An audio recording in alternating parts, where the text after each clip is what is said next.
Hey, what's up, my New Standard Nation? It's TJ, and today we're talking about some fun stuff, and that is who should attend closing. So the day of closing, you're going to get your keys, you get to start moving into your new house. Unless you set something else up that was different than that. But really, who's going to attend the closing, right? So around here we have the title company, so they have a closer who's going to go all over all of the paperwork with you, and then whoever's buying it. So if it's you and your spouse, or just you, or you and your parents, or you and a buddy, whoever is going to be on title to that property needs to show up.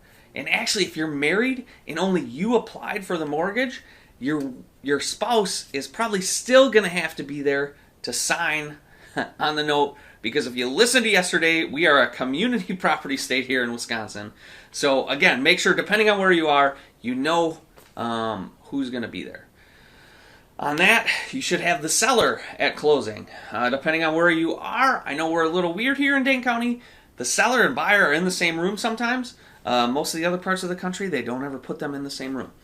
So, with that said, your real estate agent ideally should be there, as well as your lender if you're obtaining financing.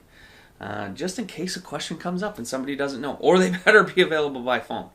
So again, you're going to have the buyer, the seller, your lender is more important than us, I always say, but then your realtor should also be there in case something should come up. Now, normally nothing does. I'm not trying to scare anybody saying that, but those are the people that should be involved in the closing and at the closing table. If for some reason you can't be at closing, so you have a work commitment, I don't know, you have to fly out of the country, you can do, at least in our area, a pre-closing signing of all the documents. So you'll actually come in a day before, maybe 2 days before, and sign all of those loan documents. And then on the day of closing, your spouse, significant other, anyone else involved is going to come in and sign the rest and actually transfer the property to you. So again, not something super crazy here, but if for some reason you can't make it to closing, there are workarounds for that. A lot of sellers in our area pre-sign everything so that they don't have to sit there and watch you honestly sign documents for a half hour or 45 minutes, maybe an hour if you got a big government loan.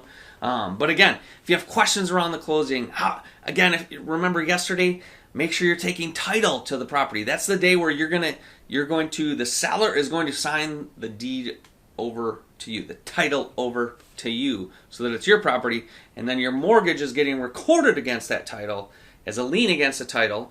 But you need to remember how you're going to take title to that property, especially if you're trying to plan and protect your asset of your home. So again, if you have questions, want to know more, want to ask us anything, the biggest is check out knowbeforeyoubuy.realestate.com. Call, text, or email 608-576-0044.